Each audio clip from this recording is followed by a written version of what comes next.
दोस्तदारे चार यारम ताबे औलादे अली मजहब हनफिया दारम मिल्लत हजरत खलील खाक पाए गौसे आजम ज़ेरे साया हर वली सिद्दीक अक्से हुस्ने कमाले मुहम्मद अस्त फारूक ज़िल्ले जाहे जलाले मुहम्मद अस्त उस्मान ज़ियाए शमाए कमाले मुहम्मद अस्त हैदर बहार बाग़े खिसाले मुहम्मद अस्त सल्लल्लाहु अलैहि वअला आलिहि वसल्लम ली खमसतुन उत्फ़ी बिहा हर्रल वबाइल हातिमा अल मुस्तफ़ा वल मुर्तज़ा वब्नाहुमा वल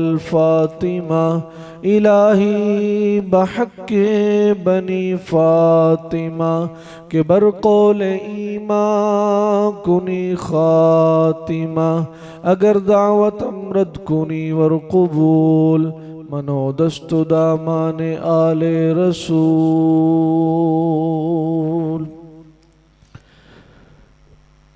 निस्बत भी नहीं बदली, मंसूब नहीं बदला, वहदत की कसम ले लो महबूब नहीं बदला। हम कल भी हुसैनी थे, हम अब भी हुसैनी हैं। दौर बदलता रहा, महंगाई डबल होती रही, लेकिन पूछो किबला उस्ताद अल मुकर्रम से कि जनाब पिछले 10 मुहर्रम को भी महफिल सजी थी, आज भी सज गई है, क्योंकि हमारी वफा पक्की है। वहदत की कसम ले लो महबूब नहीं बदला। हम कल भी हुसैनी थे, हम अब भी हुसैनी हैं। करबल के मुसाफिर ने मतलूब नहीं बदला। और आप सब आए हैं तो आपके लिए इस महफिल पाक का पैगाम ये है, निजात की जब अपील करना और यारो हुसैन जैसा वकील करना। अगर सर के बदले हुसैन मिले जिंदगी ना तवील करना। अल्लाह रब्बुल इज़्ज़त की हम्दो सना के बाद दुरूद ला महदूद आका इनामदार मदनी ताजदार हुजूर जाने जाना सल्लल्लाहु अलैहि वसल्लम की बारगाह में पेश करने के बाद सत तकरीम इज़्ज़त व अदब के लायक उस्ताद अल मुकर्रम हज़रत अल्लामा मौलाना किबला कारी सलीम चिश्ती गर्देज़वी साहिब दामत बरकातुहुल आलिया हफ़िज़हुल्लाह ताला और जुमला आशिकान हुसैन अस्सलामु अलैकुम व रहमतुल्लाहि व बरकातुहू। अब जी वकार मैं तो सिर्फ सबक सुनाने के लिए हाजिर हूँ। खुसूसी खिताब इंशाअल्लाह आप चंद लम्हों बाद सुनेंगे। सिर्फ 2 से 3 गुजारिशात आपसे करनी है। आज के इस पुरफितन दौर में जहाँ एक वीडियो के ऊपर लोग ईमान बेचने के लिए तैयार हैं, एक क्लिप के ऊपर लोग अपने ईमान पे कंप्रोमाइज करने के लिए तैयार हैं। ऐसे ऐसे हालात बन चुके हैं कि तुझसे तेरे ईमान को खरीदने के लिए, इकबाल ने क्या कहा था, ये फाका कश जो मौत से डरता नहीं जरा, रूह मोहम्मदी इसके बदन से निकाल दो। यूरोप को, कुफर को आज भी तेरी मस्जिदों से, तेरे मदरसों से, तेरी कोठियों से कोई खतरा नहीं है। बल्कि यजीद आका हुसैन को उस वक्त भी ऑफर करता था, हुसैन बैत करो मदरसे बना के दे दूंगा, हुसैन बैत करो जो चाहोगे दे दूंगा। लेकिन यजीदियत एक चीज से डरती है, वो कहती है मदरसे जितने मर्जी बनाओ, मस्जिद जितनी मर्जी बनाओ, इनमें किरदार हुसैनी ना आ जाए, इनमें कोई ऐसा हुसैन का जानशीन ना आ जाए जो यजीद के खिलाफ सामने खड़ा हो गया। आज इस दौर में तेरे ईमान को खरीदने के लिए प्लानिंग हो चुकी है। आज तेरे अंदर से आका हुसैन के उस मिशन को गुम करने के लिए बड़े बड़े हालात पेश हो चुके हैं। लेकिन आइए 10 मुहर्रम का वो दिन कि जिस दिन एक ऐसी तारीख लिखी गई कि कयामत तक बड़े बड़े सखी आएंगे। लेकिन यारो सखावत हर कोई करता है, लेकिन वो क्या किसी ने कहा था, सीखा उत्ते मक्खन पकाउना डाटा औखा कम में, और पुत्र दे के दीन बचाना सखी हुसैन दा कम में। पुत्र दे के दीन बचाना और ये बेटे कभी अली असगर जा रहा है, कभी अली अकबर जा रहे, ये क्यों हुआ? हुजूर ने तरबियत की थी। हुजूर ने ख्वाब के अंदर भी आके फरमाया था, कहा नबी ने, हुसैन हर पल हमारी नजरों में शान रखना, जो हमने दी है जुबान तुमको। बचपन में जाएं, गुट्टी दी थी आका हुसैन को नाना मुस्तफा ने, गुट्टी की तरबियत 56 साल हुसैन ने करबला में जाके जो दी, तो पीछे वो तरबियत थी सैयदा फातिमा की, वो तरबियत थी सैयदना अलीउल मुर्तजा की, अपने बेटों की परवरिश थी। कहा नबी ने, हुसैन हर पल हमारी नजरों में शान रखना, जो हमने दी है जुबान तुमको, वो पास अपने जुबान रखना। हुजूर कैसा वक्त आया, लेकिन हुजूर ने फरमाया था, हुसैन हुसैन तुझ पे जो वक्त आए, फिर अता में कमी न करना, न पास रखना जवान अकबर, न अपने असगर को पास रखना। ये तरबियत थी। फिर वो लम्हा भी आता है इस दीन की बका के लिए, इस दीन की पहरादारी के लिए। आज अगर तू कुरान पढ़ रहा है, सदका मुस्तफा के नाना नवासे आका हुसैन का है। अगर तू मस्जिदों में सजदे कर रहा है, हाँ आज चल कश्मीर के अंदर जहां गुलामी के लम्हे हैं, लोग नमाज नहीं पढ़ सकते, तू अगर सरेआम नमाज पढ़ रहा है, तू सरेआम कुरान पढ़ रहा है, तेरे बच्चे इस पुरफितन दौर में भी कुरान से मोहब्बत करने वाले हैं, कुरान को चूमने वाले हैं, तो पीछे एक ऐसे कारी का किरदार है कि जिसने अपना जिस्म कटा के भी कुरान नहीं छोड़ा था। लेकिन यारो, सिर्फ गुजारिश ये करनी है, खुदारा इस पुरफितन दौर में अदब को ना छोड़िएगा, अपनी नस्लों को अदब लाजमी दीजिएगा। आप मैदान करबला के उस लश्कर में देखें, एक नाम है हजरत हुर का। ये वही बंदा है कि जिसने आका हुसैन को रोका था। ये वही है जिसने आका हुसैन को करबला की हुदूद पे महदूद किया था। लेकिन दिल के अंदर कहीं ना कहीं आका हुसैन की मोहब्बत और अदब मौजूद था। कहीं ना कहीं आका हुसैन का अदब करने वाला था। तू कहता है अदब से मिलता क्या है? मैं कहता हूं अदब से मिलता ये है, 22,00,000 यजीद, 22,000 यजीदी सामने थे, लेकिन आका हुर अदब करने वाले थे। जब 10 मुहर्रम का दिन तुलू होता है, जंग की तैयारियां हो चुकी हैं, हजरत हुर कभी अपने लश्कर को देखते हैं, कभी आका हुसैन को देखते हैं, आंखों में बेचैनी है, दिल लरज रहा है, हाथ कांपे जा रहे हैं। साथी पूछते हैं हुर हुआ क्या है, बड़ा बेचैन नजर आता है। हजरत हुर कहने लगे, मैं इस लश्कर में जहन्नुम को देख रहा हूं और वो आका हुसैन के साथ जन्नत को देख रहा हूं। साथियों ने कहा क्या चाहता है? उसने कहा ये जर्नैली पड़ी हुई है। ये सारे लश्कर सामान को छोड़ के अपने घोड़े को एड़ी लगाई, आका हुसैन के कदमों में गया। और यारो, ये तो माफी करने वाला ऐसा घराना है, इसने पानी भी बंद किया था, इसने रोका भी था, लेकिन जब अदब किया, आका हुसैन का एहतराम किया, कदमों में गिरा। हुजूर आका हुसैन ने फरमाया, हुर किस इरादे से आया है? कहा आका मैं मानता हूं मैंने जुर्म किया है। कहा आका मैं मानता हूं मैंने आपको इस हुदूद में महदूद किया था, मैंने पानी बंद करने के अहकामात यजीद की तरफ से जो आए थे मैंने किए थे। लेकिन आका हुसैन अगर माफी मांगू तो माफी मिल जाएगी। अब ये घराना आप भी जानते हैं माफी किस तरह देते हैं। कहा हुर तू आ गया है, अब मेरे कदमों में लिपट गया है। जो हुसैन के पास आ जाता है वो जन्नती हो जाता है। जो हुसैन के पास आ जाता है, जिसको हुसैन ने माफ कर दिया, रब ने भी माफ कर दिया। हजरत हुर को माफ किया जाता है। पीछे अदब है, पीछे मोहब्बत है, पीछे आका हुसैन का एहतराम है। अब होता क्या है? हजरत हुर ने कहा हुजूर सबसे पहले मैंने रोका था, अब सबसे पहले अपनी जान भी आपके कदमों में मैं कुर्बान करूंगा। आइए मेरे अजीज, अपने बच्चों को हजरत हुर की तरह आका हुसैन की मोहब्बत सिखाएं। बड़े फितने आ चुके हैं, लोग अपने इल्म को नापते हुए कोई फुला बात कर रहा है, कोई फुला बात कर रहा है। मेरे अजीज, किसी के इल्म में ना आइएगा, किसी के फरेब के अंदर ना आइएगा।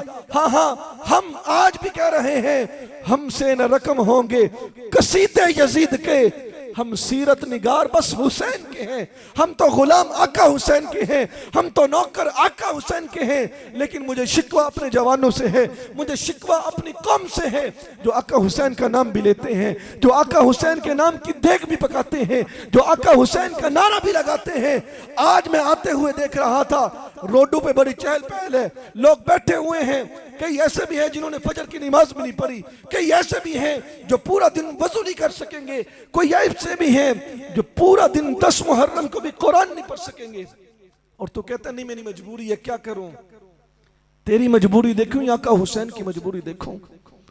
तेरे तो बच्चे तेरे घर में मौजूद हैं, एसी के नीचे लेटे हुए हैं, मेरे हुसैन के बेटे करबला में थे, तेरी मजबूरी क्या देखूं? तू कहता नहीं जनाब मुनकिरों के साथ कंप्रोमाइज करना पड़ता है, जुल्म वालों के साथ कंप्रोमाइज करना पड़ता है, मजबूरी है। तेरी मजबूरी क्या है? मेरा हुसैन परदेश में था, मेरे हुसैन के साथ सैयदादियां थी, लेकिन यजीद ने कहा बैत करो, आका हुसैन ने कहा अकेला हूं, लेकिन यजीद तेरी बैत नहीं कर सकता। तेरी मजबूरी क्या है? तू कैसे कहता है कि मैंने यजीदियों का साथ देना है? तू कैसे कहता है मैंने कादियानियों के साथ हाथ मिलाना है? तेरी मजबूरी क्या है? मेरे आका हुसैन के सामने इधर तो किसी के मोहल्ले में फौत की हो जाए 3 दिन तक बुखार नहीं उतरता, किसी के घर में फौत की बंदा बीमार हो जाता है। हुसैन के दर्द को तो समझो। हुसैन ने अपने कंधों पे लिए अकबर का लाशा उठाया है, हुसैन ने अपने कंधों पे अपने जवान वीर अब्बास अलमदार का लाशा उठाया हुआ है। हुसैन के दर्द को समझो। तेरा बच्चा सिर्फ बीमार होता है तो तड़प जाता है, परेशान हो जाता है। मेरे हुसैन का बेटा बीमार नहीं हुआ, मेरे हुसैन का 6 महीने का लिए असगर गोद में कुर्बान हुआ है। लेकिन कहा यजीदी तू जितने जुल्म कर सकता है कर ले, लेकिन हुसैन कभी भी यजीद की बैत नहीं करेगा। आज पैगाम है, तू छोटी सी बात पे क्यों बिक जाता है? तू थोड़े से किसी के फ्रेम में आके क्यों अपने ईमान का सौदा कर बैठता है? तू क्यों कंप्रोमाइज कर लेता है? जब कभी जमीर का सौदा हो दोस्तों, डट जाओ हुसैन के इनकार की तरह। और मेरे अजीज आका हुसैन ने जितनी कुर्बानियां दी, सबसे बड़ी कुर्बानी ये थी कि मेरे इमाम ने उस नाने को रोजे को भी छोड़ दिया कि जिसके लिए लोग मिन्नतें करते हैं। इधर जो खुशनसीब लोग हज उम्रा करने जाते हैं उनसे पूछिए, 3-4 दिन सिर्फ मदीने रहते हैं, लेकिन जब मदीने से वापस आने का वक्त होता है, जब मदीने से अलविदा होने का वक्त होता है, जब पता चलता है हम मदीना छोड़ के पाकिस्तान जा रहे हैं, तो जरा पूछो तो सही इनकी हालत क्या होती है, जरा पूछो तो सही इनका अंदाज क्या होता है। नारे तकबीर, नारे रिसालत, नारे रिसालत, नारे हैदरी। अल्हम्दुलिल्लाह हमारी इस महफिल पाक के मेहमान खुसूसी आलिम नबील फाज़िल जलील हज़रत अल्लामा मौलाना मोहम्मद एजाज जमाली साहिब दामत बरकातुहुल आलिया, आप हमारी महफिल की ज़ीनत बन चुके हैं। चंद ही लम्हों बाद इंशाअल्लाह अज़ीज़ आपका हम पुरमग़्ज़ बयान भी सुनेंगे। तो मैं कह रहा था, इमाम अली मुकाम ने उस मदीने को छोड़ा जिसके लिए लोग सिर्फ 3 दिन उधर गुजारे तो लोगों की जिंदगियां अजीब हो जाती हैं, चीखे मारते हैं लोग। हुसैन के दर्द को तो समझो। हुसैन ने बचपन मदीने की गलियों में गुजारा है, हुसैन ने लड़कपन उसी मदीने की गलियों में गुजारा है, हुसैन ने जवानी उसी मदीने की गलियों में गुजारी है। 56 साल की उम्र हो गई है, बुढ़ापा आ चुका था। अब यजीद के मुकाबले में दीन पे पहरा देने का जब वक्त आया, जब दीन की नौकरी करने का वक्त आया, मेरे इमाम ने अपना कुंबा नहीं देखा, मेरे इमाम ने अपना घर नहीं देखा, मेरे इमाम ने अपना खानदान नहीं देखा। एक दफा ताला उस वक्त लगा था जब हजरत अली कूफा में चले गए थे, सैयदा फातिमा के घर को दूसरी दफा ताला इस रात लगा कि जब आका हुसैन ने दीन बचाने के लिए, तेरा कुरान बचाने के लिए, तेरी नमाजें बचाने के लिए, तेरे ईमान को बचाने के लिए, सामने नाना का रोजा था, सैयदा फातिमा की कब्र मुबारक थी। इधर जो बड़े लोग बुजुर्ग है वो कहते हैं, क्या कहते हैं, ओ जनाब सब कुछ छोड़ा जा सकता है, अपनों की कब्रें नहीं छोड़ी जाती। वो कहते हैं सारा कुछ छोड़ देते हैं लेकिन अपना वतन अपना घर नहीं छोड़ेंगे। क्यों?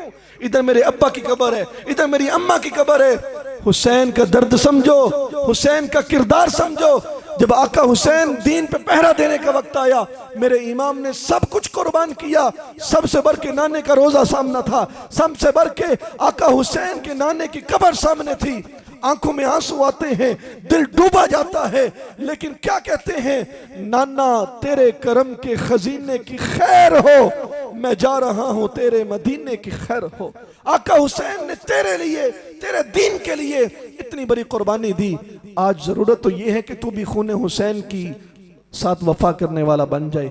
आज जरूरत यह है तो भी आका हुसैन के साथ, आका हुसैन के मिशन के साथ हकीकी मानों में हुसैनी बन के खड़ा हो जाए। अल्लाह ताला मुझे और आप सबको आका हुसैन के किरदार को अपनी जिंदगी में लाने की तौफीक अता फरमाए।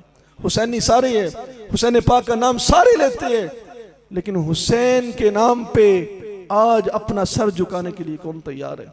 हुसैन के नाम पे आज सजदा करने के लिए कौन तैयार है? आका हुसैन ने अगर पूछ लिया कि मैंने तो तपती रेत के ऊपर सजदा नहीं छोड़ा था, ओ मेरा नारा लगाने वाले, ओ मेरा नाम लेने वाले, मैंने तपती रेत पे सजदा नहीं छोड़ा था, तू नरम कलीनों पे सजदा करना क्यों छोड़ बैठा? अगर आका हुसैन ने पूछ लिया कि मैंने तो गर्दन कटा के भी कुरान नहीं छोड़ा था, तो घरों में रखा हुआ कुरान क्यों बोल गया? आइए दावत फिक्र ये है, सही मानों में हुसैनी बनिए। सिर्फ नारे लगाने से बात नहीं बनेगी, सिर्फ देगे पकाने से बात नहीं बनेगी, अपना किरदार हुसैनी ले आए। यजीदी मौजूद हैं, यजीदी आज भी गलियों में फिर रहे हैं। कोई बेहयाई का यजीद बन के आ चुका है, कोई बेनमाजी होके नमाज का इनकार करके यजीदी बन के आ चुका है। इस पुरफितन दौर में कोई अहले बैत अतहार का दुश्मन बन के गलियों में यजीदी बन के आ चुका है। तूने क्या करना है? 10 मुहर्रम को आता है, बच्चों को साथ लेके आता है, लंगर भी खाता है, पकाता भी है। पैगाम ये है, नबी का लख्ते जिगर नूर आइन पैदा कर, अली का लाल फातिमा का चैन पैदा कर। तेरे यजीद से लाखों यजीद मौजूद हैं, मेरे हुसैन सा कोई हुसैन पैदा कर। आइए यजीदियों का मुकाबला करने के लिए 10 मुहर्रम रस्म नहीं है, रिवाज नहीं है, ये किरदार है, ये एक नजरिया है, ये एक पैगाम है। सब कुछ लुटता है, लुट जाए लेकिन ईमान न जाए। अल्लाह ताला मुझे और आप सबको अमल करने की तौफीक अता फरमाए। व आखिर दावा या अनिल हम्दुलिल्लाह।